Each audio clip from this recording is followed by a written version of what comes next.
Welcome back, everybody, to another exciting edition of Omnibros Live here on a Wednesday night, media night, as we like to say, talking all the cool stuff that's happening in the world of comics, movies, games, whatever. We're going to talk about it tonight. It's your boy Gio here, still petitioning for an Inhumans Omnibus. I see new announcements coming up every freaking week, and we still haven't gotten the big one yet, but it's coming. Just hold tight. It'll be there. Regardless, I am joined, of course, by my bro right there, Comics Guide. How you doing, man? Bro, I'm good, man. Bruh. So Wednesday, usually talk about all the geeky stuff happening around the world and the entertainment spectrum. And tonight we have a bunch of articles here. Super excited about that. How's your week holding up so far? And it's been actually pretty chill.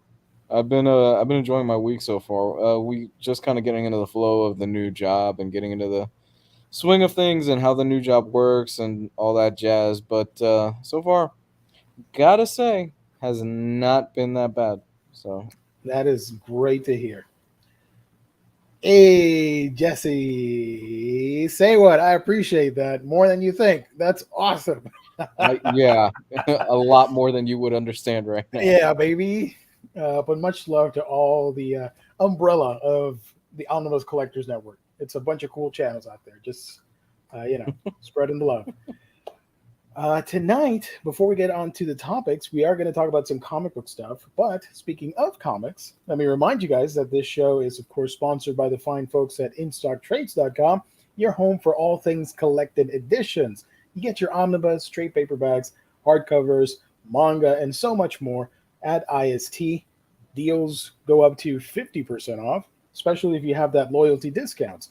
Adds an extra 2% if you order on a week-by-week basis. If you make an order of $50 or more, you get free shipping. Fantastic customer service and wonderful packaging. That's InStockTrades.com, the official sponsor of Omnibros Live here on the Omnibus Collectors Network. Shout out to IST. Not next Monday, the other one, on the 29th, we are going to be doing the gift card giveaway last Monday of the month. It's your shot to win a $50 gift card, once again, courtesy of InStock Trades, our official sponsor. Mm-hmm. Gotta love. Oh yeah. So let's start with that. Let's start with some comic book news because it's been a minute since we've talked about just like comic stuff. Has it been? They announced. Yeah, go ahead. Sorry. Is there any good comic book news right now? I got two news items here. Depending on your love for the creative team, it could go either way. But the first one here, we are getting the relaunch of the Fantastic Four. Let me share this article from the folks at GamesRadar.com. Shout out to them for providing the news for us to talk about. So Fantastic Four is relaunching with a new creative team in November. The team is composed of Ryan North and Ivan Coelho as the new Fantastic Four creative team. What do you think of that? Who? I mean, look, I've realized I sound like a complete jerk by saying that, but who? I've personally never heard of them. For all I know, they could be great. I've never read any of Ryan North's work. Apparently, he's been around for a long time. He's been kind of doing a lot of smaller titles. Riley vouches for him, but I mean, I don't know. Here's I mean, I mentioned this in the chat, and I've mentioned this quite a few streams. I don't think for your key marquee books, your Fantastic Four, your Spider-Man, your Avengers, and stuff like that, I don't think those should be the titles that you put your A-listers. Your lower tier. I don't want to say he's not a great writer because again, I've never read his stuff, but I don't think this should be a book that you put somebody that doesn't really have any heat to him. You know what I'm saying? Yeah, totally. Yeah. I think a book like this deserves a Daniel Warren Johnson, who I keep praising the guy because I think he's a fantastic talent. Yeah. I think Daniel Warren Johnson is a guy that they should have probably given him the Fantastic Four, given him the keys to something really cool, because he is more than cut his teeth and proven his worth. Oh, the yeah, last he's few earned those years. stripes for sure. Yeah, he needs a key book. Ryan Hall, what's this dude's name again? Ryan North. Ryan North. No relation to Nolan North. Yeah, no relation to Nolan North. Ryan North. Again, this could be a great title for all we know, but I don't understand why Marvel is giving their key books to me. I don't get it. They're key titles to artists that are way past their prime and writers that really no one cares about. Well, Ryan North, I'm looking up his, what do you call it? His line of work, bibliography, if you will.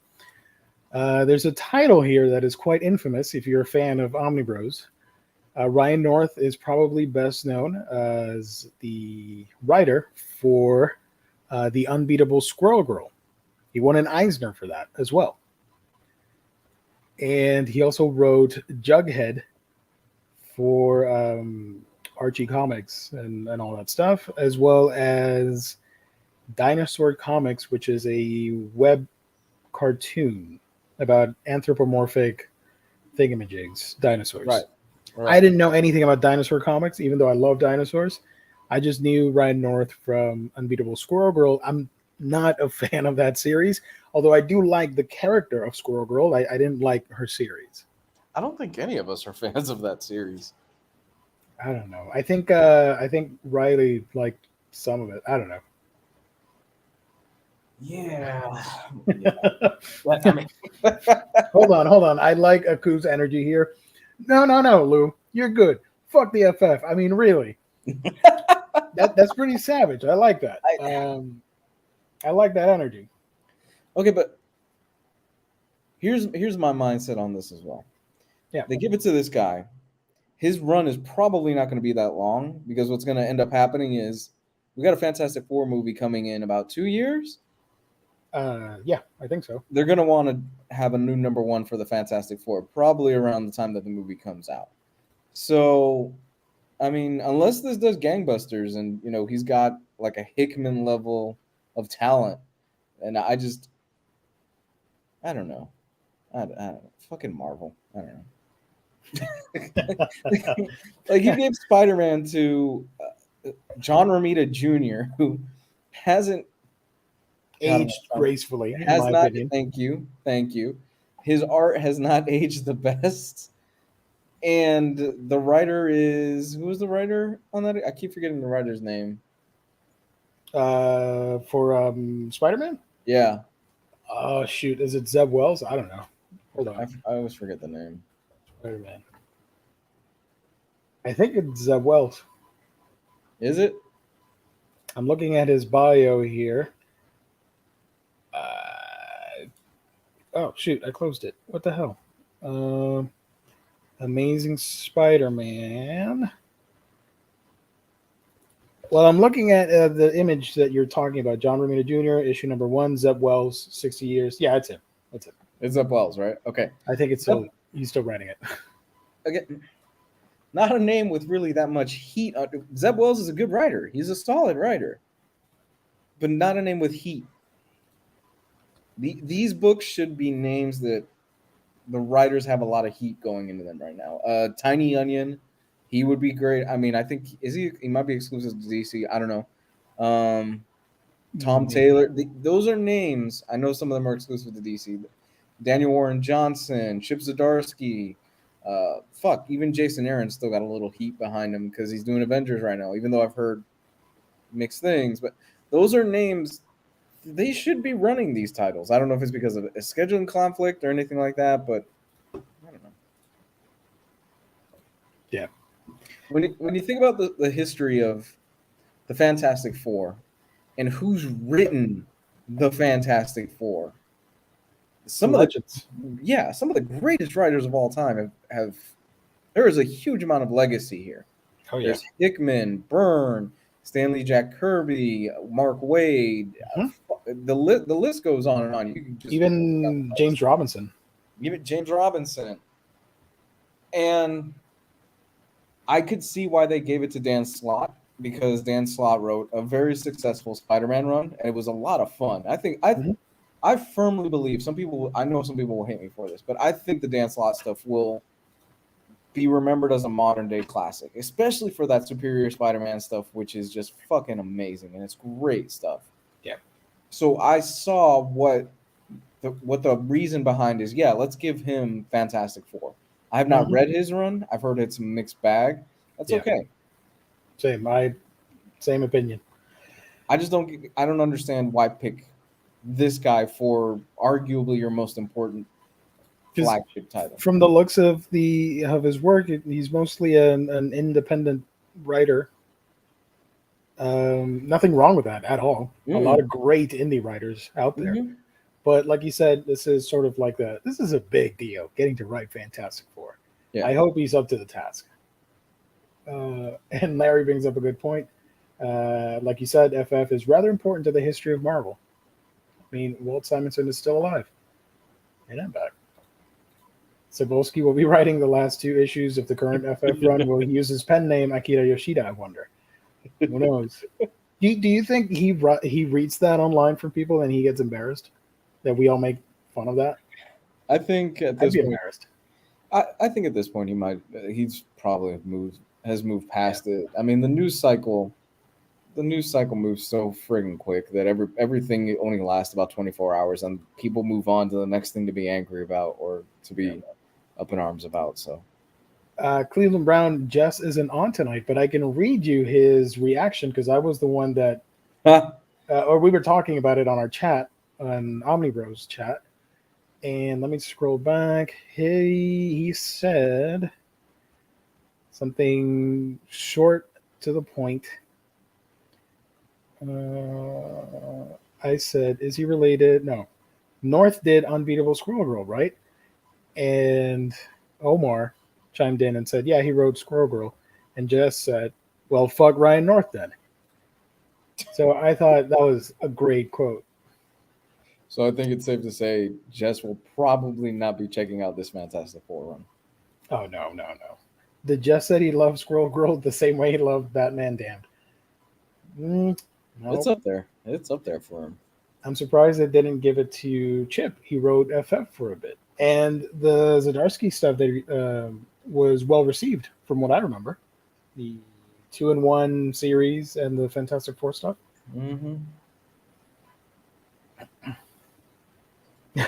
Damn, y'all. I mean, let's give it a shot.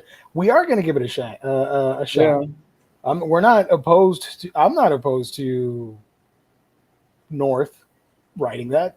He can write 100,000 issues. We're going to read it and talk about it later. And by all means, they do whatever the heck they want.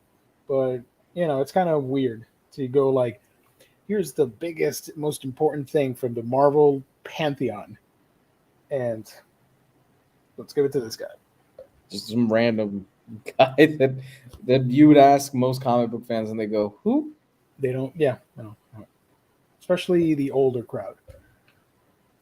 Walt Simonson's art just keeps getting better and better. His writing too. I love Simonson. Hi, Omnibros. Is it just me or Mr. Fantastic looking like Jack Kirby? That's a good point. He kind of looks like Jack Kirby there a bit. I could see that. I knew somebody was going to say this. That's James. I wrote Starman, motherfucker, Robinson. Yeah, I know. What? I actually liked his Fantastic Four run. It's not the best run. It was short, but sweet. One of the few books that I have fallen asleep trying to read. I don't know what it was about Starman. Every single time I would try to start it, I get about 10 pages in and then just immediately start nodding off. I only read a bit of it. I never finished reading Starman. Sorry, guys. Just loved it. Oh, I'll tell you why. Because this was before the compendium thing that came out. Volume 3, you guys might remember, is super, still to this day, super expensive and hard to find. And I have all the other books. except Volume 3. So I said, you know what? I'm not going to read it if I'm not going to find freaking Volume 3. So it never happened, and I stopped looking for it. Maybe I'll go and read it online and then go back to the physical editions, but I'm still missing that Volume 3. Do we want to talk about Valiant? Oh yeah, nobody's talking. Oh, poor Valiant. Oh All my right, goodness. yeah. Let me get that. Hold on, real quick. You This guys got to check. You guys got to check out this gnarly art from Frank Miller. Got commissioned to do a Thing variant right there. that's definitely Frank Miller. A lot of people, a lot of younger kids were Yeah. upset on social media. I read some of the comments, and I'm like, that's typical Frank Miller. I don't mind, Yeah. especially for the Thing. It's all right. I get it. I think the younger generation will look at this and go, I don't know about this. yeah. Um, I get it. So, real quick, let me read this off to finish the Fantastic Four portion of tonight's episode. Marvel's first family will be under the guidance of a new creative team. Do they have a plot synopsis? That's what I'm getting at.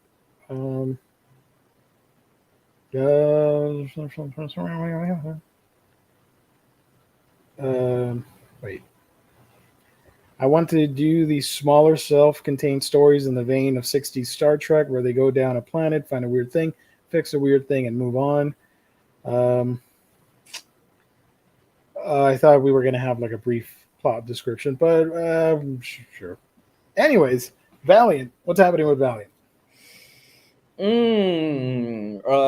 I think we might be seeing the end of Valiant once again pretty soon. So for those of you that don't know, Valiant Comics has announced they are just going to strip everything down to just one book a month. Not one hardcover, not one graphic novel, one comic a month.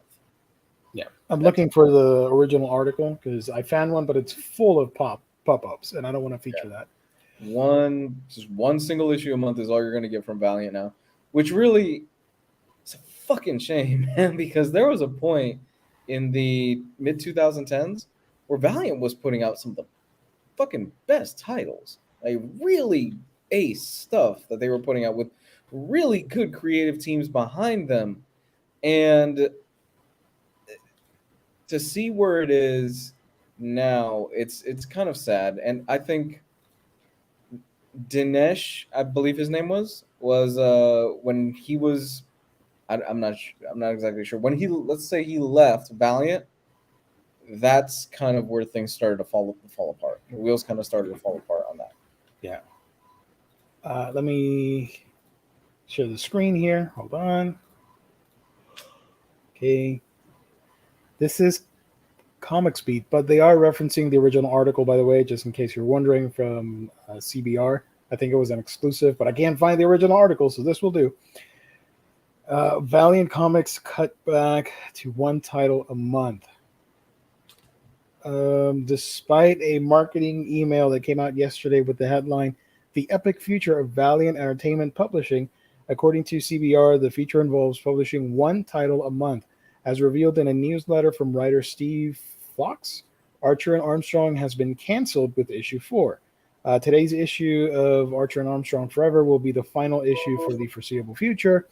Obviously, this was not the original plan. The print issue, at least, still ends with the cover for volume 5, or issue 5, and we were originally solicited through number 6 as well.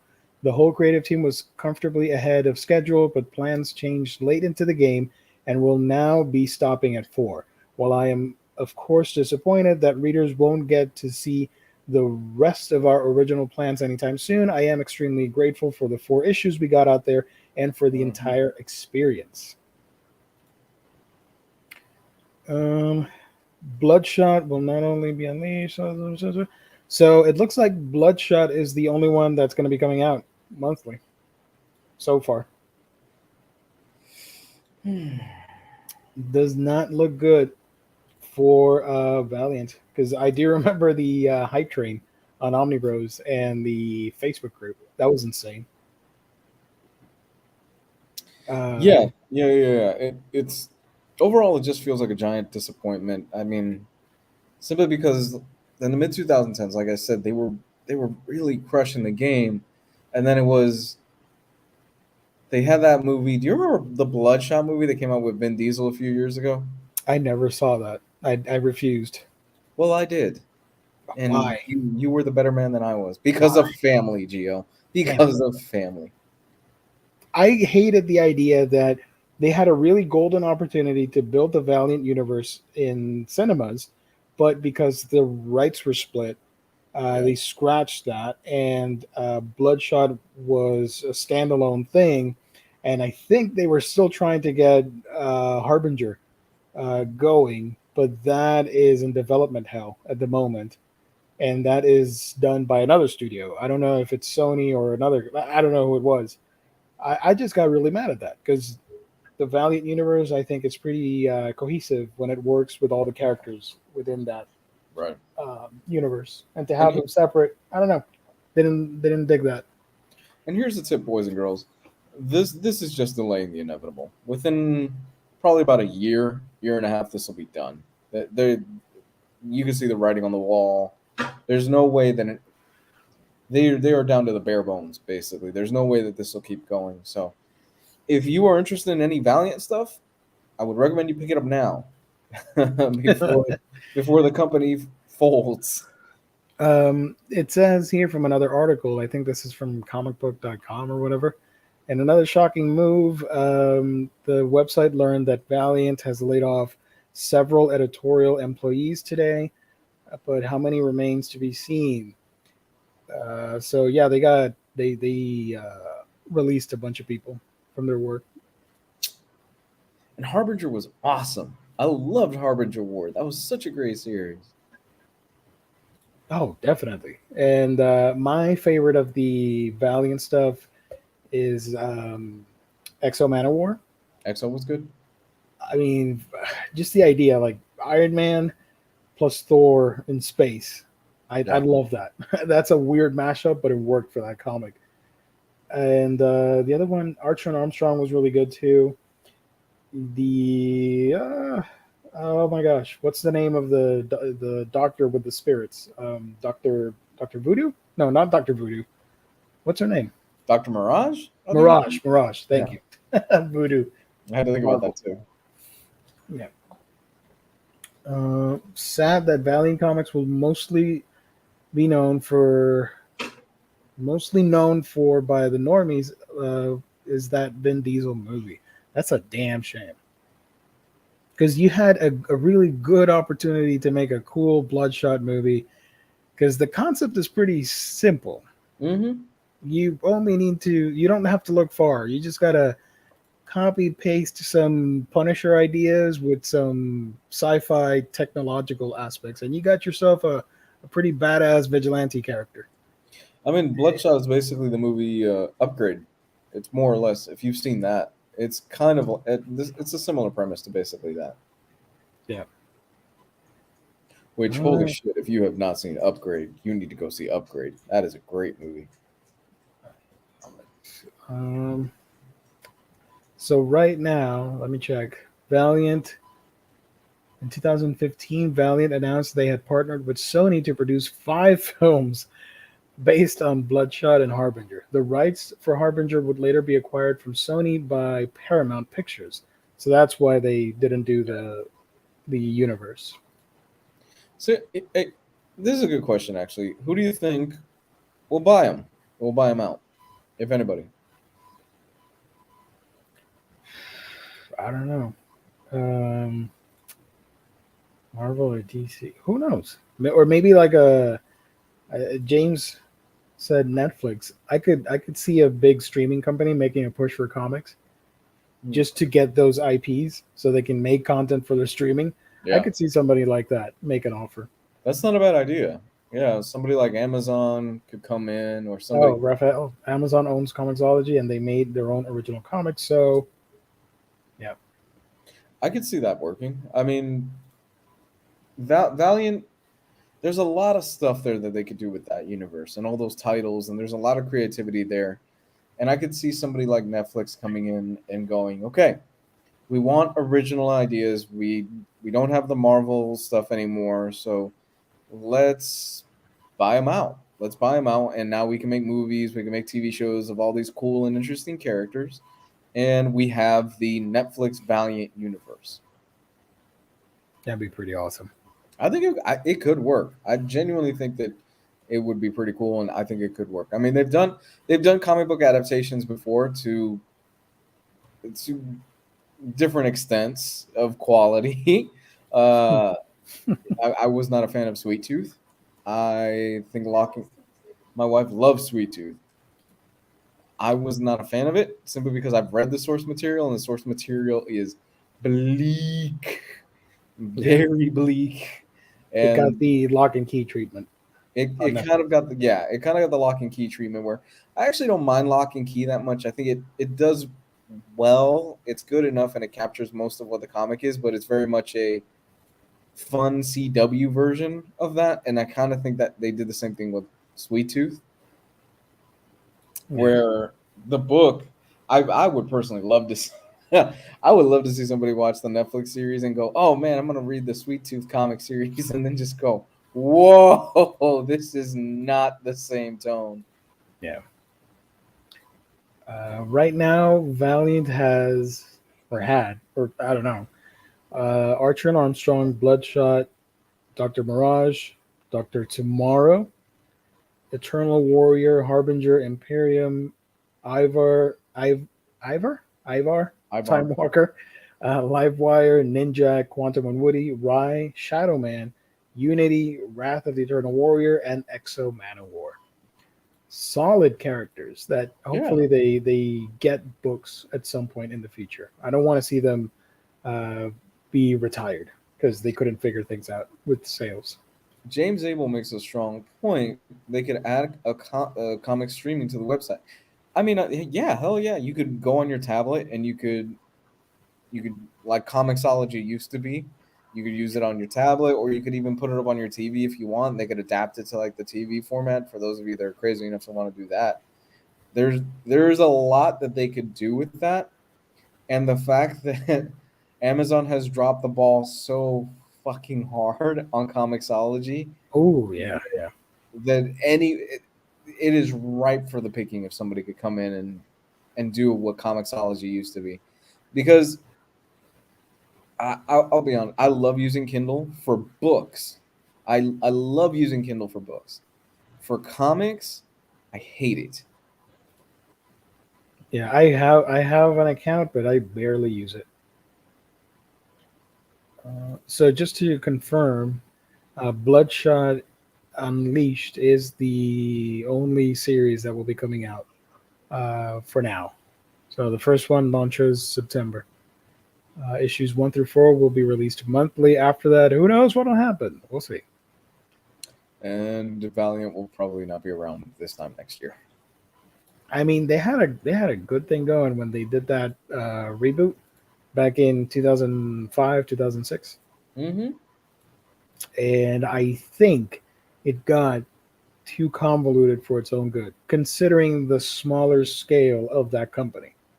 I mean, Yeah. somebody like DC and Marvel, it's to be expected because they have such a huge library. But Right. with Valiant, I do remember that first wave when everybody was excited. We were excited. I still have my hardcovers, and it was very easy to follow.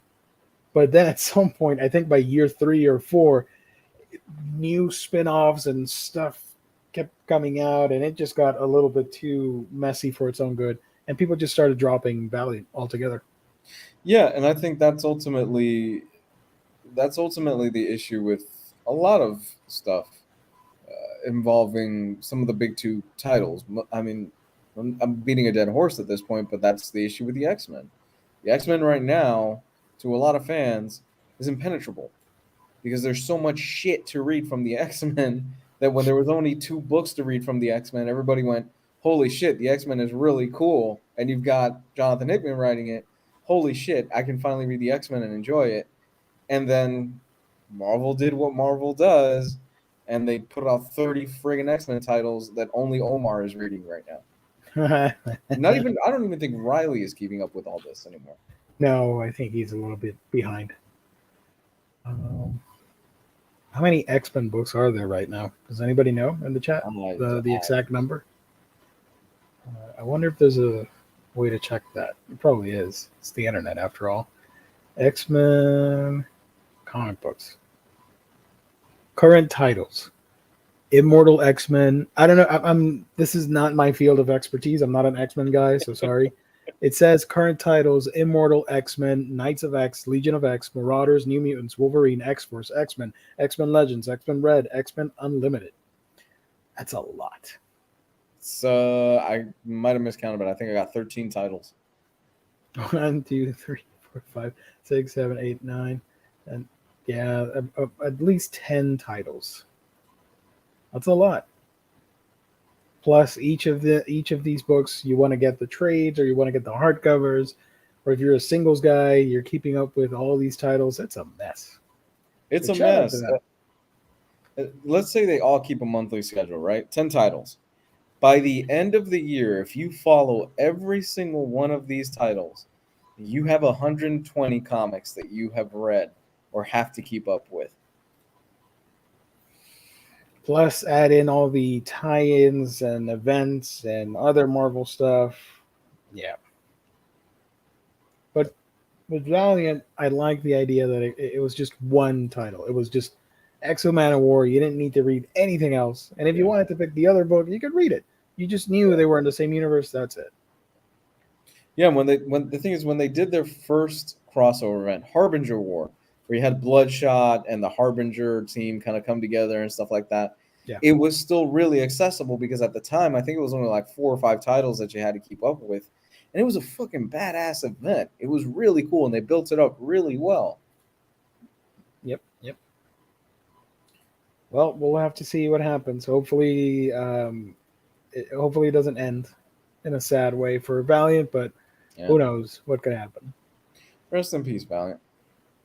We hardly knew ye. Yeah. On other comic book related things, we got a brand new DC Black Label book, and surprise, surprise, it's another Batman title. Oh, joy. Shocking! Everybody's shocked. This time, we're getting the Batman and Joker Deadly Duo. The surprise here being that it is by Mark Silvestri, so that's great. Mhm. Always down to see some Silvestri artwork. What do you think of this? It's another freaking Batman book, and it's another Joker story. Two books that I'm so It's comfort food for DC fanboys. it's two characters that I'm so tired of seeing and everything. I'm really sounding grumpy as hell tonight. I just realized that. It's That's all it's right. it's two characters that if I would be so happy if I never saw another Joker book for at least 5 years. The shtick here is that the Batman and Joker are teaming up. This is not a drill. Batman and Joker are teaming up. In November, DC will debut Batman the Joker, the Deadly Duo, Uh-huh. which is exactly what it sounds like. Blah blah blah. The 7 issues. Wow, the 7 issue Black Label series debuts in November. Batman and Joker are two of the world's most iconic characters and have been at each other's throats for more than 80 years. I always thought it would be pretty entertaining to have them on the same side, so I wrote a story about it. Sean Murphy Needless, did it. needless to say, stuff happens. About that, Mark, we've kind of seen this before. I feel like I've seen this before in 5 different titles. Like Mark Silvestri, but God bless you, man. I know you. It probably is good, but I could just see him sitting at his desk going, "You know what? I bet they've never teamed up before." And somebody at DC editorial went, "Yeah, sure, okay, yeah, man, Brilliant. Let's yeah, do it. brilliant. Yes, let's run it. Okay, yeah, it's Batman. It'll sell. Okay, whatever, man." Yeah. Oh man. Sean Murphy did it. Like, and He his built a work. whole universe out of it too. He built his own universe out of it, and I got to tell you, it's pretty badass. I mean, I'm tired of a lot of Batman stuff, but the Sean Murphy stuff is actually really good. So, Yep. Yep. props to him. Oh yeah. So here you can see one of the covers, looking interesting. It's Batman. It's Batman. It's Joker. Harley Quinn. Whoever that is with the purple cloak and Harley Quinn. Okay. All right. Yep. Got it. And you have a preview image here. This is I've seen other artists do this for Batman when he's flying. I don't know about I don't this. get it. I don't think that would work in real life. If No, he were to jump like that. He is eating concrete if he jumps like that. Okay. Because you're putting all the pressure. You're weighing down the cape with his fists. Yes, he's eating concrete like that. There's no flying or gliding there. He's straight up hitting the ground. And he's super. I don't know. I have seen the same drawing or attempt at the drawing, and I don't get it. Yeah, I think it's giving me Tony Daniel New 52 vibes. This art in the book. Yeah, I could totally see that. We'll see. Go back. Go back real quick. Just this is bothering me. It doesn't make any sense. That's what I'm saying. Like the design of it kind of doesn't make any sense unless I'm looking at it wrong. Because the cowl is all the way up there. Where's the rest of the? Unless he's grabbing the whole cape and he's pushing it down. I mean, if you're gliding and you push it and you're doing that with your fist, you're going to lose all momentum and just fall straight to the floor. Yeah. But he's still strong enough to blow the wig off this detective. So that's interesting. It would be hilarious if the next panel was Batman face planting. I think he escapes. Look at that at the bottom right there. Yeah. Which again makes no sense because he doesn't have any. Okay, he doesn't. This should not bother me as much. He is technically on the ground, right? How is he getting that lift? Unless he's. Oh, we do have a little bit more plot here, in case you guys were wondering. In what the publisher calls a meticulously crafted take on a horrifying and suspense-filled version of Gotham City, Harley Quinn has been abducted by a strange, mysterious, and brazen villain. The Joker will go to any lengths to get her back. Sorry. Plus, mysterious Joker-like creatures are stalking the streets of Gotham, collecting severed heads. And Jim Gordon is missing. When a package containing a bloody piece of his friend and ally is delivered to Gotham City Police Department, Batman concludes he must do anything to save him. See where this is going? Yes, when the clown... Who wrote this? When the Clown Prince of Crime proposes a team-up, the Dark Knight feels like he has no other choice but to accept the offer. Okay, cool. Interesting. They really went down the list, didn't they? Check out our gallery of covers for the first 2 issues. Sure, why not? No. Whoa, that's interesting. Okay. I kind of dig that one. That's pretty cool fun. Yeah. Not bad. I like that one. I'm a sucker for the short ears. Yeah. That Bolin? Capullo. Damn, I thought it was Bolin. Yeah, that is Capullo. And this one's pretty cool too. And that is pretty gnarly. Yeah. Okay. Favorite cover? I like the Capullo one. I like this one too. Yeah. They're super close to kissing, but they're not going to do that. Be too controversial.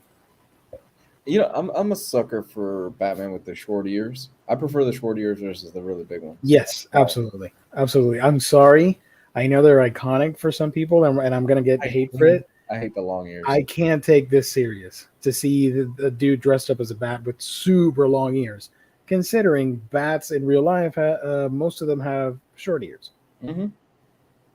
So I just think this is silly, but whatever. To each his own.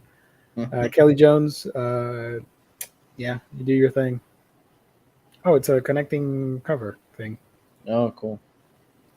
Okay, so that's that. Good for him, good for them, good for everybody. More Batman, just what the world needed. I got more comic stuff for you. Let's go. Did you see the extreme variant covers for Marvel? I saw one and I sent it to Gabe. He has not responded back. He's seen it, and I'm waiting for his response because I'm like, I bet Gabe would love this. These are pretty gnarly. This November, return to the days of over-the-top excess with Extreme Marvel variant covers, celebrating the upcoming launch of Extreme X-Men by Claremont and La Roca. See your favorite heroes reimagined by some of the industry's leading artists as their most extreme selves. That's pretty interesting. I like it. I like the Spider-Man. You know what? That's Ryan Stegman. That's the one I sent to Gabe. Yeah. I like it. Yeah. I as an homage, because I think that's what mostly this is. This is the homage to like the 90s extreme era. Yeah. I think Stegman nailed this. He crushed this. This is very good stuff. I like that the gun is for web slinging. It's shooting more web. That's a nice touch. Colors aren't too bad either for that costume. No, it's good. I could easily have seen that being something in the 90s. Oh yeah. Okay, the other one. Okay, there we go. Avengers by Mike McCone. I don't know what's happening with Blade. That's weird. I didn't know he needed a mask, but okay. Yeah. I'm seeing Blade has the new Kanye West glasses. Have you seen those? Yes. They look stupid. They're wild. They I don't dumb. get it. They look dumb. And I know we're going off on a tangent, but have you seen what Gap is doing now? Where like all his stuff is in the front of the store, but you have to dig through literal trash bags. Ain't no way I'm doing that. I got some self-respect. All his clothes, apparently he threw a fit with Gap because he saw his clothes on hangers and he said, no. I want all my stuff in front of the store in trash bags for people. I think this is a social experiment. It has to be. Oh, yeah, I agree. But ain't no way I'm digging through trash bags in the middle of the store. No, come on now.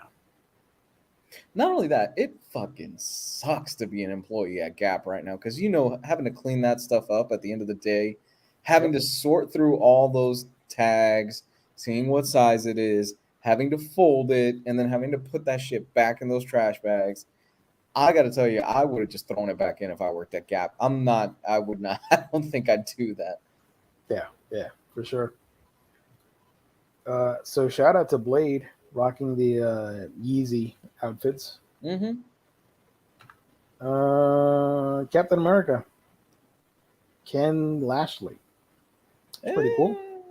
It's kind of more of the same, just more like the neck piece and the mask. It's a little bit more techy, but everything else is pretty standard. Yeah, it's okay. This one's pretty. This is like if Cable dressed up as Captain America. All right, I'm gonna give it to him. I actually kind of like this one. I think it's pretty badass. It's pretty badass. I dig it. Who's this? Nick Klein. Good job. Yeah, he understood the assignment. Got the pouches and everything. This is what he got it. I dig this a lot. Federico Vicentini. I don't even know what I'm looking at. Captain Marvel in a bunch of like a huge scarf, anime style. I kind of dig it. Kind of like a post-apocalyptic, like edgy punk of the future or something. Okay, all right, I get that. This is the easy one. Come on, did they even try on this one? I don't even want to get started on this. Come on. The hip to waist leg ratio is wild. You can see that, right? Yeah. How big the friggin' torso is compared to the crotch area and the legs. Yeah. Come on, Rob. And the feet. No, at least he drew feet. The sword's all right. The gun, the classic. I can't get over the water balloon bicep. Yeah. Now I just noticed that. So okay. So it's like Deadpool doing Cable, I guess. Rob, But I dig your podcast, man. I love the fact that you speak your mind. I think more people need to this day and age because too many people are afraid what people think. But in that same spirit, did you just first try, first go, and then you're like, yep, send it out? probably. Whoa! I did not see this one. This is Carnage cool. by John Boy Myers. I love John Boy's art. Oh yeah, So manga esque. yeah. No, John Boy crushed this. This is good. This is very good. So this one's more alien like for the symbiote. Yeah, Kind of reminds me of Starship Troopers. John Boy crushed this one. This is really good. This is probably my second favorite. I like this a lot. I kind of wish this was kind of a Carnage we would see in the comics. I think it would be a bitch to draw, but I think it'd Oh be yeah, yeah. And Phil Noto doing Fantastic Four. This actually cool. looks really fun. I I like don't it. hate it. Yeah, I don't hate it. I like the almost animated look to it. This is straight up cyberpunk, like Ghost in the Shell, Yeah, Akira vibes. yeah, I kind of dig this. And not much of an upgrade to the extreme part, honestly. Martin Not bad. Ghost Rider. Okay, It's pretty cool, but he I didn't like really. it. He could have done a lot more with the concept, you know. Yeah, because this just looks straight up like a regular day for any of the Ghost Riders. Mm-hmm. Although with the fire head, it looks like he has like a burning mullet, which is pretty dope. Uh, Todd Nook, however you pronounce it. Sorry, Todd. This, I mean, I don't hate it, but I think considering the concept, I think this is probably the best within the concept. This Uh, is probably the best homage that I've seen so far because this looks 100% like something that would have been on a 90s. like a 1996 comic. Exactly. Yeah, that's 1997. it's not my favorite, but considering what the concept is, I think this is probably the best one. Yeah. This was kind of weird. Okay. Paco Medina doing Moon Knight. Just added red, What's up with his foot? and that's a weird Looney Tunes foot, but whatever.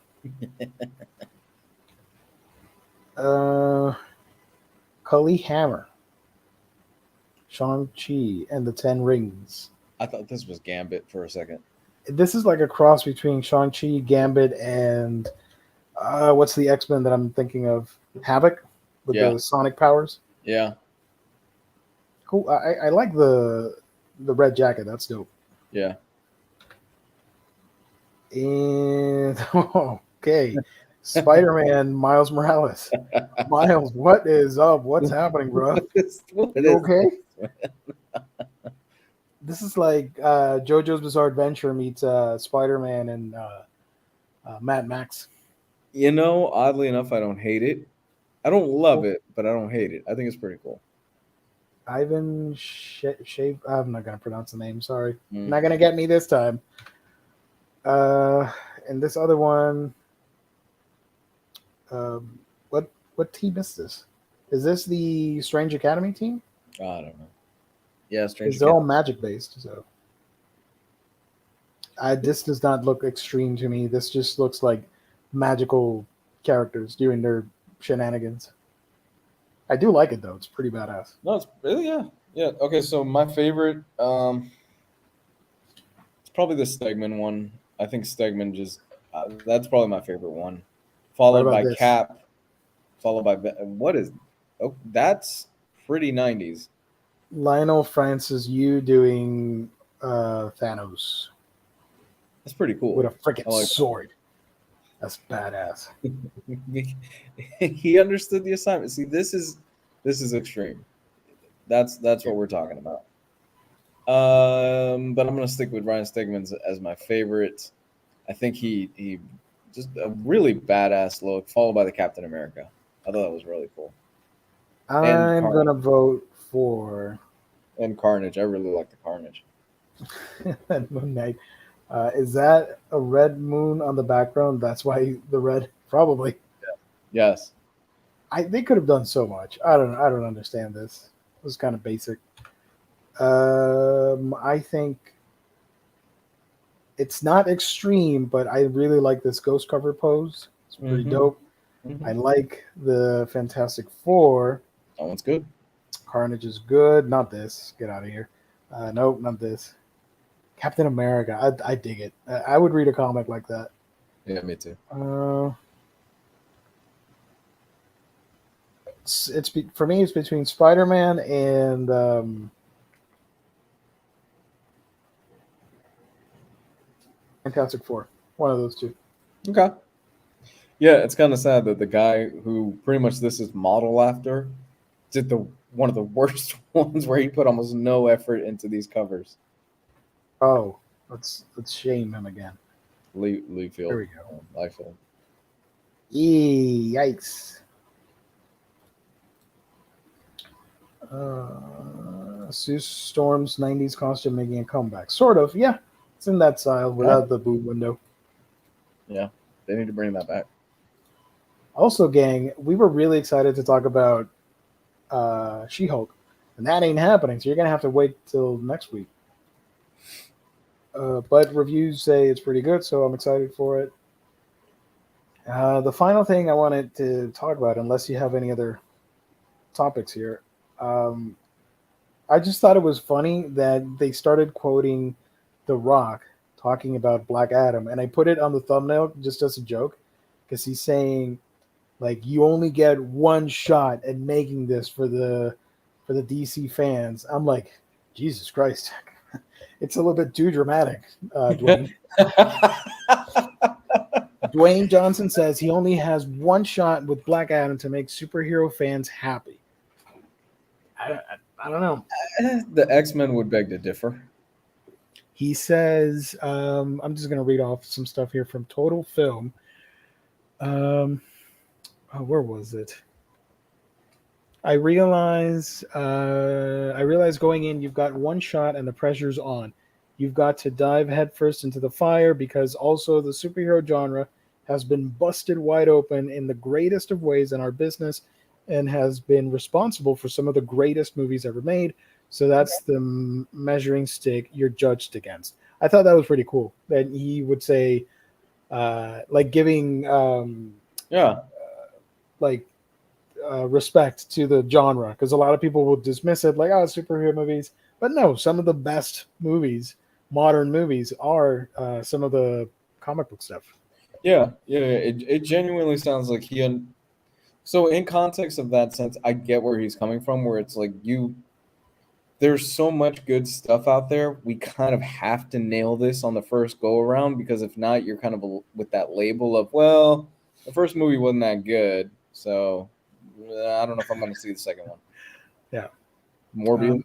Also, a lot of people were bashing a comment about when he was talking about the Shazam stuff and how he wanted it to be a separate thing from Shazam. Yeah, and I agreed 100%, because let's face it, if they made Black Adam the villain in the Shazam movie, it would just be a comic book villain, and wouldn't show the complex nature of a character like Black Adam. So I agreed with him. I thought it was great to have Shazam by itself and then Black Adam. And if people want to see that happen, you can do a crossover event with the two of them fighting. No, I agree 100%. And not only that, I love Zachary Levi, but it's the fucking Rock. So if there would be a very big difference between the two if you put them next to each other, kind of duking it out. I mean, with the help of movie magic and steroids, you could probably make some changes and make something like that work. But it would be very interesting to see how they would pull it off. I agree with them, though. I think Black Adam is a strong enough character that he could stand on his own, and they could make it work. The JSA Black Adam is so friggin' good because he's always kind of the wild card. You don't know necessarily which way he's going to go on the team. Mm-hmm. And they give him a lot of stuff to work with when Jeff Johns was writing him. So I don't know. I'm interested of the comic book movies that are coming out this year. I think what else do we got left? This is my most anticipated. It's this and Black Panther. Fuck yeah. I'm actually more interested in this. I'm for like the super heroics and just seeing new stuff. I'm excited for this. However, same with Black Panther, but that's on another like on a more emotional scale. This The one's more like pure action popcorn goodness that I'm really excited for.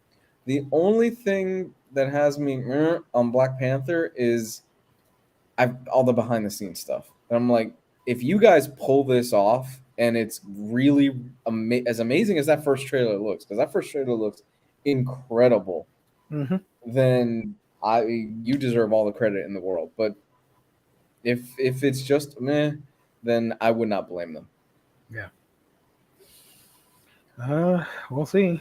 The Rock doesn't wear muscle padding. No, he does not. No, he does not. No, he does Dude not. is super ripped. Showed up Where's to the that? first showed up to the first costume fitting and he didn't fit in the suit. And he goes, "Get this muscle padding out of the suit." That was that. And he put out that video of him walking on set, and they put what was the band? Hold on. I want to get it right.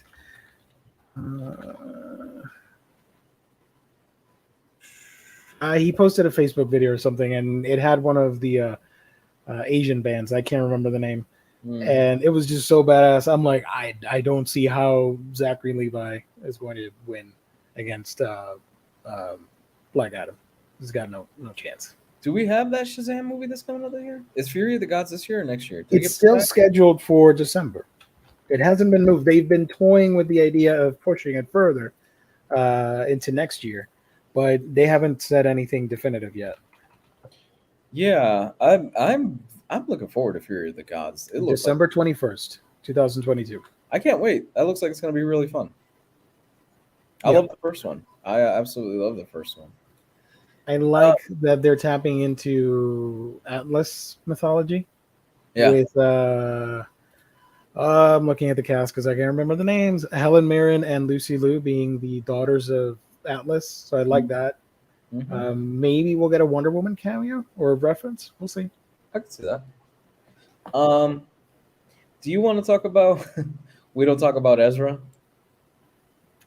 Look, I mean, they had like 3 routes to go: apologize and do the thing, scrap the thing, or what was the third option? Limited press or something like that. Press. Yeah, they went with option 1, and I hope it's a genuine apology thing or whatever, and I hope they get help and they get better. And I'm a big believer in second chances, and if people are truly heartfelt about it and want to apologize and make good on people, I'm all out for that. So hopefully it is genuine and Ezra can get the help that he needs, because he desperately needs it right now. That is the most half-assed studio apology that I've ever seen. It did read a little standard. Yeah. Yeah, it did. But I think maybe Ezra is a little bit too unstable to make a statement, and it might cause problems for them. Yeah, that could be. I read it and I was, that kind of sounds. Yeah, it sounds like a press release more than anything else. It sounds like the studio intervened. Apparently, his mom showed up. Which where the fuck was she during his tirade against Hawaii? And like all this other stuff that he's been doing. His mom showed up and she probably sat him down and said, "Look, you will not fuck this up for us. There's a lot of money on the line, so get your shit together." And there's been some stuff that has come out. Apparently he's the head of a cult somewhere overseas. A lot of weird allegations. I don't know. Yeah. I hope they can solve the issues. I hope the movie comes out and nothing bad happens and we can just move right along, because they did mention that they were not going to be working with Ezra again. So let's just hope that nothing else happens and we can get the movie and do another Flash with one of the other characters like Wally Yeah. West or whatever, and just keep the train rolling. Oh no, I can guarantee you. I know they probably locked this ass up in that Warner Brothers water tower, kind of like Animaniacs, and said, "You are not fucking leaving this place until this fucking movie comes out over the next few months. So get comfortable, bitch."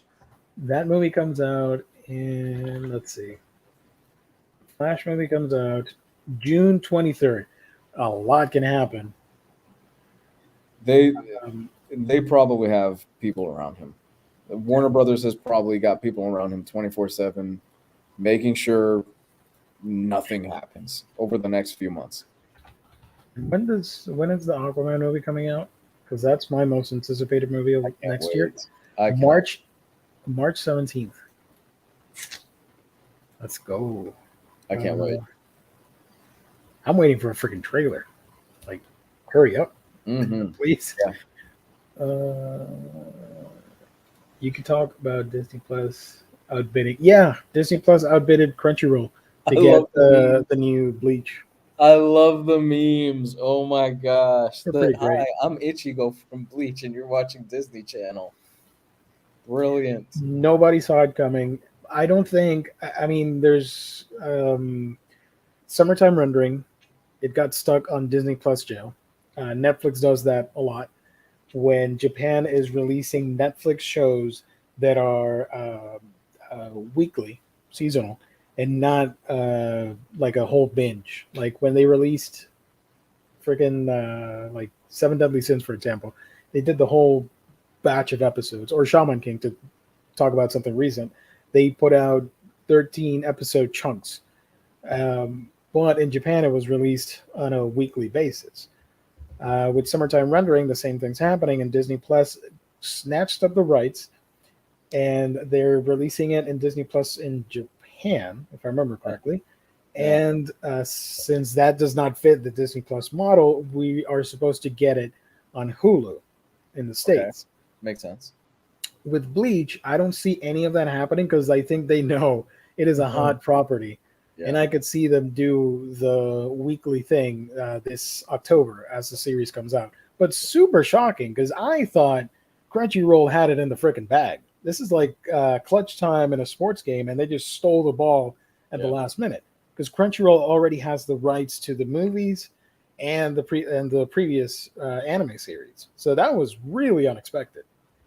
Yeah, this is okay, so correct me if I'm wrong. This arc has been highly anticipated by fans, right? Because Bleach ended and then the manga still kept going, and this is the missing part of what the anime should have finished. Yeah, right? This is the final arc of the manga being adapted for the first time.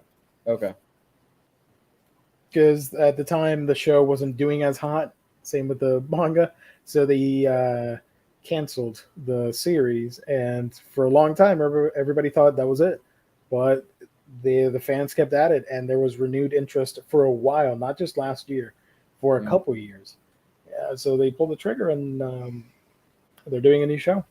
I read about the first 100 chapters of Bleach, and I've heard what happens to the art, but my god, the 100 chapters that I read about from Bleach, the art is fucking next level. It is so good. Yeah. Oh yeah, for sure. Was it just he couldn't keep up the pace with that style? Eventually he just started doing like character sketches and no backgrounds, and it was just a really rushed production.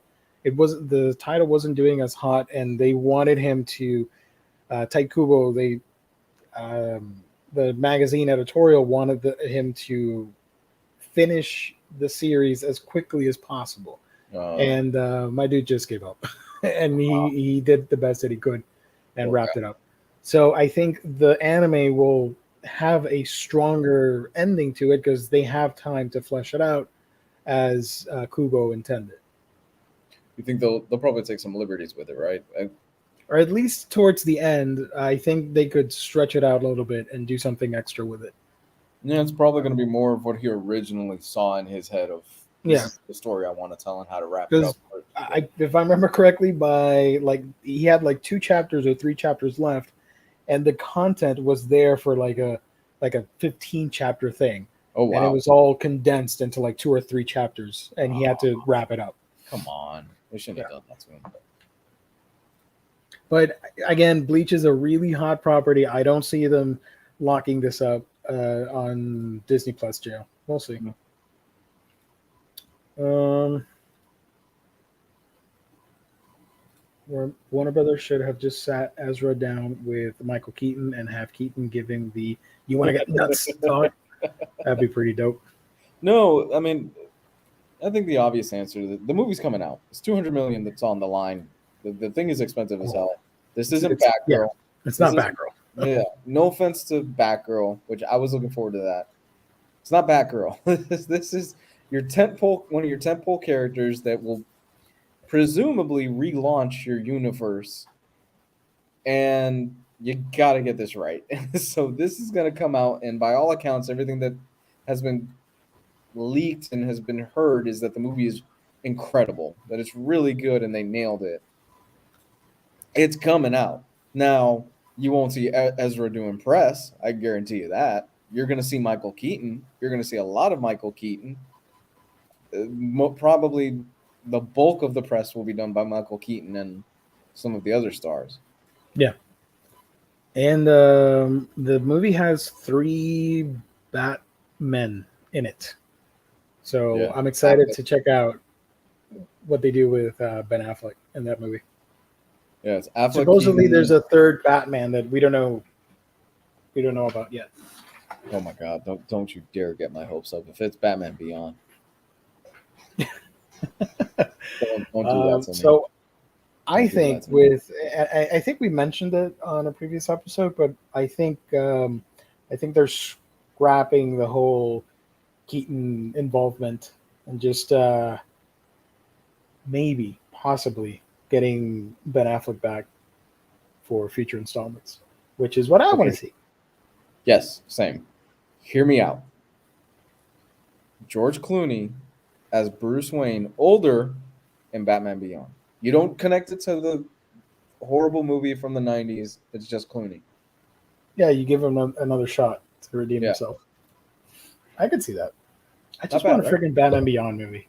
That's all I want. Well, we all want a Batman Beyond movie, but Warner Brothers is dicking around too much with other stuff to do a Batman Beyond movie when there's a great property right there that, I mean, hell, give it to Denis Villeneuve. He made Blade Runner. You saw what he did with Blade Runner 2049. You saw what he did with Dune. A Batman Beyond movie by Denis Villeneuve. Oh my God. Batman, yeah. With the soundtrack. Oh my God. Oh my God. A Hans Zimmer soundtrack. Yo, that'd be sick. Especially all the synthwave vibes. I'd be in heaven. That's my jam, guys. You've seen 2049, right? Mm-hmm. What did you think? I use a lot of that soundtrack on my TikToks. Yeah. What did you think? Did you like it? I need to rewatch it. I've only seen it one time, and I did like it. It's a lot. I've lost. And I told you what happened with my disc, my 4K disc. Oh, that's right. And I've been too lazy to say, "Oh, I'm going to buy the movie again." So, guys, if you can help me out, I don't know what's happening. The disc used to work fine. Now nothing will play it. I tried my 4K Blu-ray player, won't read it. I tried the PS5, nothing. I tried my Xbox Series S. No, wait, Xbox One S, and it won't read it. I don't know. So I just have it's just sitting there, and I want to rewatch the freaking 4K disc, and I can't. So now I think the only option is to look for a disc only thing on eBay. I don't know. Oh, 2049 is so good. Yeah, I think I like it more than the original, to be honest with you. I can see that. Why you would like it more. I need to watch the original again. It's been ages. It's great. It's one of my favorite sci-fi movies of all time. Oh, yeah. Holds up really well. Practical. Mm-hmm. Jeffrey Dean Morgan as Flashpoint. Oh, that could be the 3rd Batman in the movie. I forgot about him. Cool. That'd be interesting. Is it clean looking? Yes. I only saw it once on 4K, and that was 2017. No, 2017? 2017, and I put it back on the shelf. I'm very, very picky about my physical media, and Mhm. unless I buy something used, I don't care because I know I bought it used. But if it's brand new, that thing is going to stay as mint as possible. So I don't know what happened. The disc looks like it's brand new, like I bought it yesterday. Try a PC drive. That's the last option. I haven't tried that. My PC unfortunately does not have any ROM, Blu-ray, DVD ROM drive, whatever. Oh, you didn't do a disk. You don't have a disk drive on it. No, I do not. Yeah, a lot of people are going that route. I don't. I mean, I have the digital PS5. I can't. I don't have a reason to get the physical one. Did you try disconnecting the internet to the player? I think I did. I'll try it again just in case, but I think I did. I think you can get a USB one for like $40. Yes, I looked into that. I remember when I was when I built a freaking PC, we had an issue because we couldn't install Windows because I needed the DVD-ROM drive. So that was a whole thing. We had to get it through a USB, like an actual pen drive. It was an event. That's a pain in the ass. Yeah. Um. So yeah, that's it. That's I all think we we're got. good. You got anything else you want to talk about? I mean, I'm Oh, you wrapping up. wanted to mention about you were watching. Wait, what did you say you were watching? Better Call Better Call Saul, Saul. right? Yeah, Better Call Saul. I know it wrapped up about two This, nights ago. yeah. Yesterday, the series finale was yesterday. I am 2 episodes away from finishing up Better Call Saul. I'll probably be finishing it tonight or tomorrow. God damn!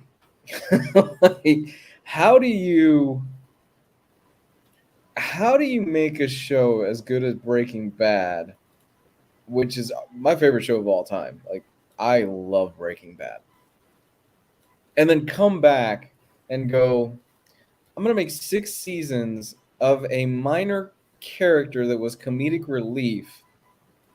It's a prequel to Breaking Bad, and I'm gonna make it one of the most compelling TV shows that you'll ever see that matches the quality of Breaking Bad. I I don't get it, I man. think it's a once in a blue moon, once in a generation thing. None of that stuff that I just listed should work as good as it does. And Yeah. yet, for 6 seasons, I've been enthralled with Better Call Saul.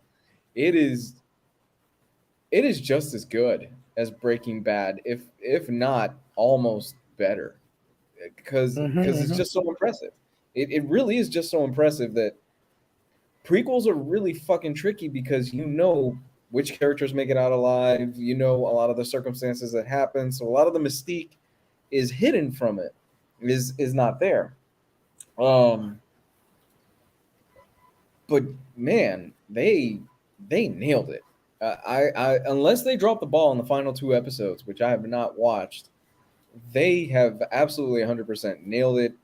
I love all the characters. I love seeing all the characters rise in power, and I love seeing ultimately the downfall of Saul and seeing how he became who he became.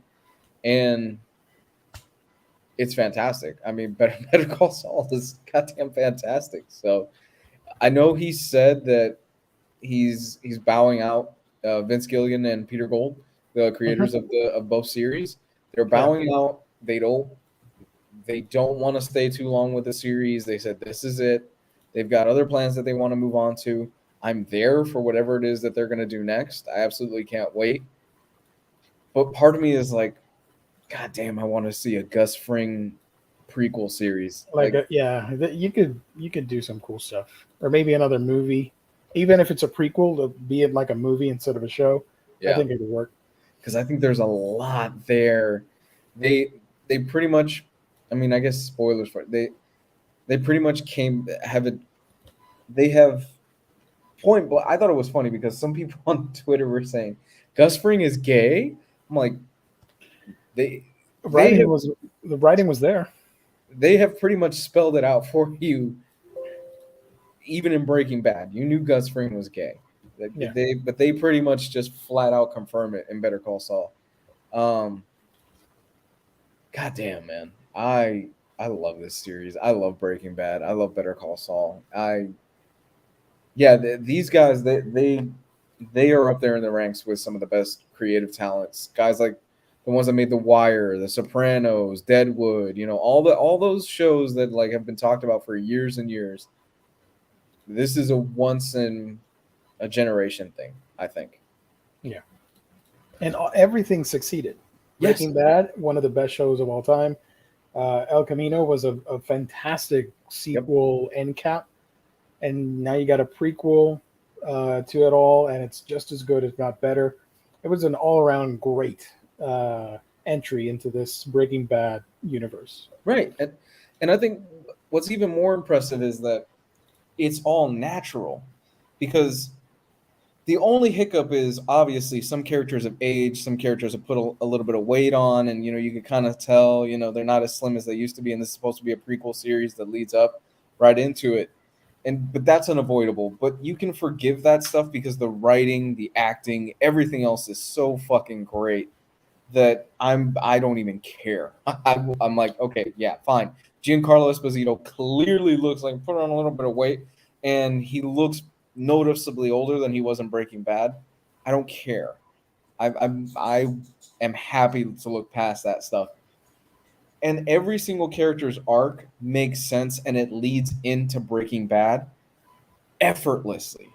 Yeah. Effortlessly, which is just so impressive. It's almost like they wrote Better Call Saul first, and then they went in and did Breaking Bad. You could watch Better Call Saul, Breaking Bad, or you can go either way. Mm-hmm. Mm-hmm. Yeah.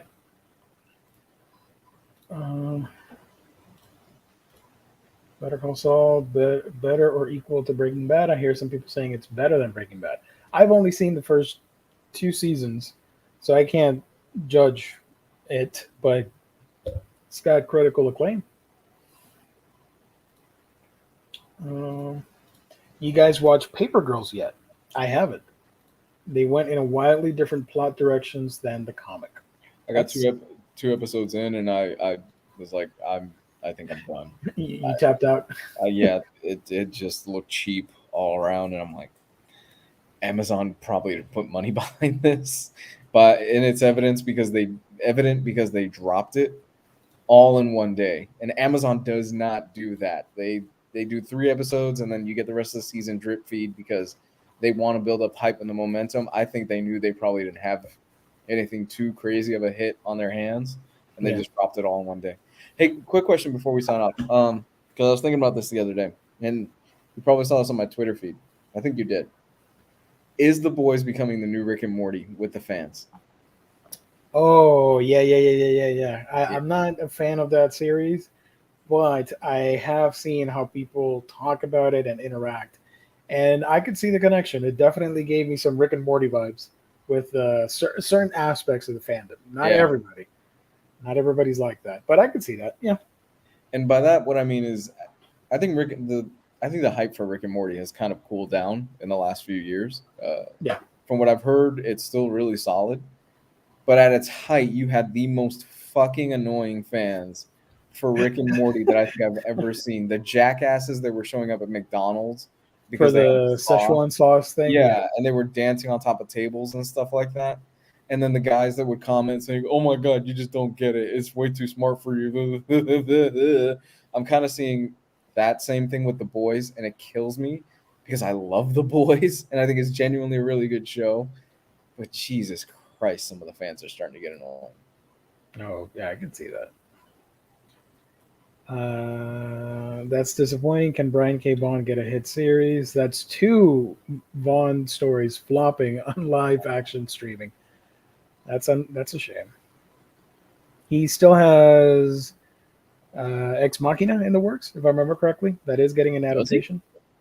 I think so. Huh.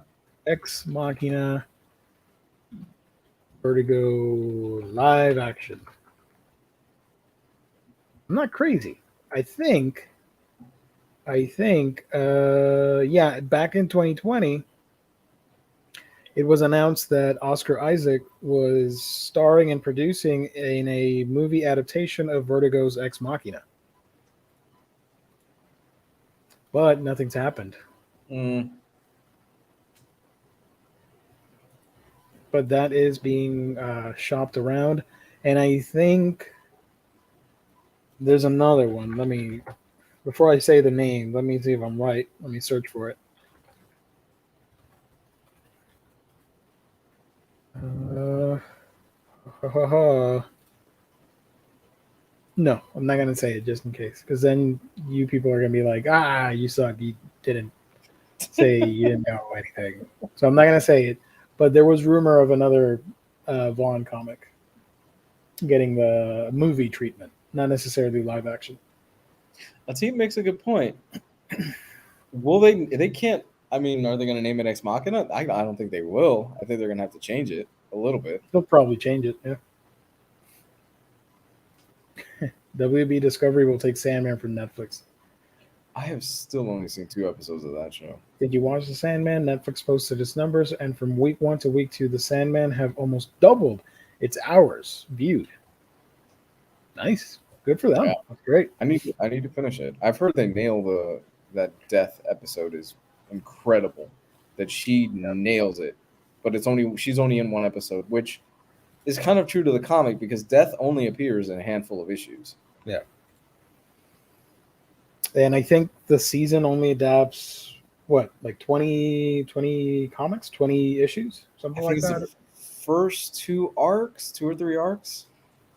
Hopefully it does. By the looks of it, it's doing well that they'll do a second season. So I'm happy about that. Okay, Ex Machina and Saga. Saga wouldn't surprise me if Saga has a adaptation in the works. That's very cinematic in the scope.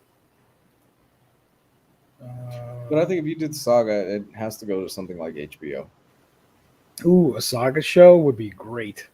Yeah. Now that I think about it, because I was thinking of movie, but an HBO Max type thing, that would be pretty awesome. If you can make it to the last episode of Paper Girls, you finally get to see a dinosaur. I kind of want to check that out because of the dinosaur. Not gonna lie. First 2 arcs of Sandman. We have at least 2 more bonus episodes of season 1 coming later this year. Really? I didn't know that. Okay. Didn't know that. Oh, A Dream of a Thousand Cats. I love that issue. Okay. Cool. Good for them. So before we wrap up, another couple minutes here, let me remind you guys once again to check out our sponsor. That's InStockTrades.com, your home for all things collected editions. You get your Omnis, trade paperbacks, hardcovers, manga, and so much more, up to 50% off. Loyalty discounts tack on an extra 2% to that. And if you place an order of $50 or more, you get free shipping, fantastic customer service, and wonderful packaging at InStock Trades, the official sponsor of Omnibros Live here on the Omnibus Collectors Network. Shout out to IST. Thank you, everybody, for supporting them. So I got like 2 minutes. I'm looking at the clock here. Hold on. All right, 1 minute. So ask away like a couple more questions. If not, we're going to wrap it up. Lou, where can people find you on the internet when you're not here chatting with us? You can find me at Comics Guide 101 on Twitter and Comics Guide 101 on YouTube, where you can see an archive, a whole bunch of videos and stuff like that. This Saturday, Gabe and I will be doing a Patreon live stream.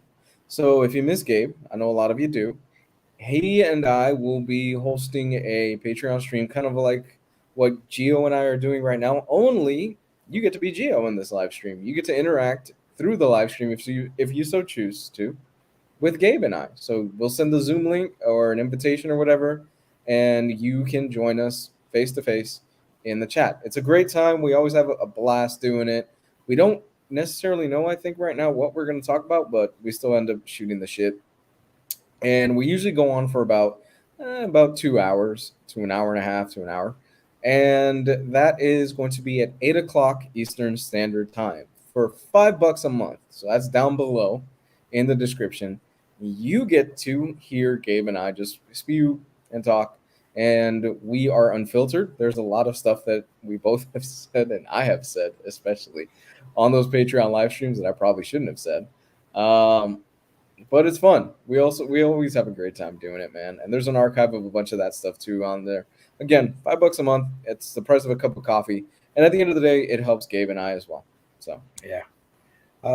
Speaking of being unfiltered, uncensored, James is asking, did Jess find his opie? He was asking. It'd be awesome to do a uncensored stream, and I could do a whole bunch of uncensored stuff with the graphics and overlays that I use here on the stream. You have no idea. When I read that comment and you were talking about being unfiltered, my mind went like, can you imagine a not safe for work version of this show with the overlays and music and all that? That would be insane. I would dig it. Dragon Ball in movie theaters this weekend. I'm not gonna catch it. I've been on a huge burnout on all things Dragon Ball for like a solid decade. I am so done. I am so fucking done after that panel that I posted and showed you guys today. I'm like, this shit doesn't even fucking matter anymore. Trending. It was trending an hour ago on Twitter. Some people were really upset about it. It doesn't matter. Yeah. Because it doesn't matter. The power scaling it doesn't fucking matter anymore. There are no stakes in it because you kind of know where it's gonna go.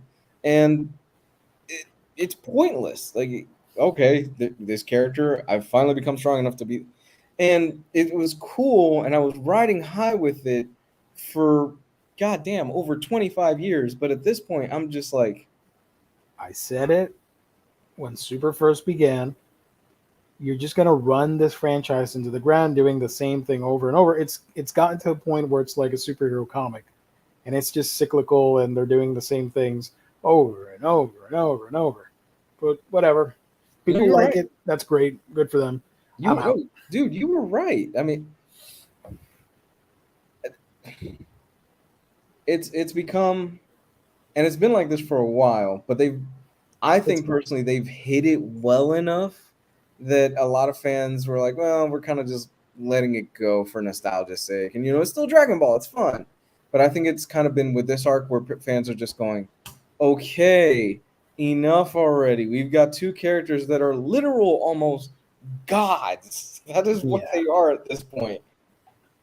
And now this other character who was weak before is now like, oh my God, I'm super strong now. I'm going to beat you both with one punch. And it's just like, all right. They're going to win. The main characters are going to win somehow. Even if they lose now, they're going to do the comeback and they're going to win. And then eventually a new thread shows up and it's the same thing all over again. And then they beat that guy and then another threat shows up. Maybe they go into another dimension. I mean, they already have done that a million times and they do the same thing all over again. They've done tournaments. They've done overpowered bad guys.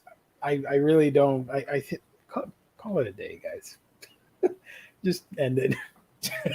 I don't know what to say. I mean, for Christ's sakes, they're in Fortnite now. I mean, that kills me. By the way, seeing Goku with an AK-47 is not something I would ever think I'd see in my life. It's so freaking random and chaotic. It just doesn't feel right for me. I don't know. This movie is Gohan centric. At least that changes something. I agree with you. That's good. They're doing something else. The best part of DBS was the Future Trunks storyline. Yeah. I liked Battle of the Gods because it shook things up, and I did too. You didn't get the outcome you think you were going to get with a Dragon Ball movie. I did too. I love Beerus. I think Beerus is awesome. I love the concept of them bringing this cat god basically, and he looks like he's an Egyptian cat god, and he's the god of destruction. I thought that is awesome. Finally, we're something cool and a new concept. And then it's okay. All right. Yeah, I hated Resurrection of F. I hate that movie. I'm sorry. Didn't Goku almost died from a laser blast? I don't remember. Makes no fucking sense. Golden Frieza thing, I hated that. The Broly movie, the animation is insane. That's awesome. It's fun. But it's a fun movie. But that's a fighting movie. It's a fun movie. For the most part. Yeah. I saw that in theaters. And I just seeing that in theaters with the fans, it's pretty fun. You get Yeah, caught up no, in no, the hype. I agree. And then they did the tournament stuff, which is more of the same. Yeah. And at least from what I've heard, I think Riley really likes the manga. He's still reading it or collecting it. Yeah. And I think the manga might be the better route. Because the anime, I don't know. I'm just out of that franchise. Yeah. Did they have Batman on Fortnite? Because him using guns is more. Oh, can you imagine if they get Oh the my rights for god. Batman? Oh my god. You can't. WB. No, I don't think WB would let him. Oh, no, they're too protective of that money maker. No, you did have the Snyderverse Batman. You know. Or Keaton. He was a homicidal maniac in those movies, Yeah, it's killing bad guys. It's kind of interesting how people conveniently forget that Keaton killed people in that Batman movie. You remember the thug where he stuck the dynamite in his belt or something like that and just let him explode to death? He lights a guy on fire with the back of his Batmobile. Yes. Yep. I saw the last Broly movie in theaters and it was Avengers Endgame like reactions. Yeah, it was a lot of fun. But everything else for the show itself, I don't like. I'm done. I appreciate the original manga and the original anime for especially Dragon Ball. That's my favorite part of the franchise. The original Kid Goku stuff. Mm-hmm. Whatever. Batman is in Fortnite. We also have Batman Fortnite. Is he? Yeah, because of the comic. That's right. Yeah, that's right. Jess told us that he bought the thing and people were offering stupid money for it because of the damn code. That's weird. But the fact that I saw a clip of Master Chief with an Among Us backpack jumping and throwing a Kamehameha wave at Darth Vader using his lightsaber or a gun. That chaotic nature of Fortnite is actually pretty fun to me. But it doesn't make sense, but it's pretty funny. I dig it. I've heard I wanted to try it because I've heard they removed the building part of it, and that was same. I do want to check it out as well for that. Yeah, that was always the barrier of entry for me because I'm like, I don't. I tried it. Nope, not for me. I sucked at it. So yeah, for real now. That's gonna be it. Thank you everybody for tuning in. I gotta go. Yep. You can find me on my channel. That's A Week in Geekdom, where I talk about anime and manga. If I'm not on here. Tomorrow we have a very special episode of Omnibros Live with a special guest. I'm not going to reveal what it is, but it is a very spicy show. I'll just say that much. It's a manga show, but it's very spicy and kind of raunchy. So you're going to have to tune in. It's going to be a lot of fun. Then we'll be back next week with all that fun stuff, comics and all that jazz. Thank you, everybody. Thank you to the chat. You guys are wonderful. Love every single one of you. Thank you to everybody watching later. Let us know what you thought of this episode, all the topics discussed. Hit the like button, share the video, all that fun stuff. Really does help the channel grow, gets us more subs and all that fun stuff. That's it. I'm out. We're out. Bye, everybody. See you later.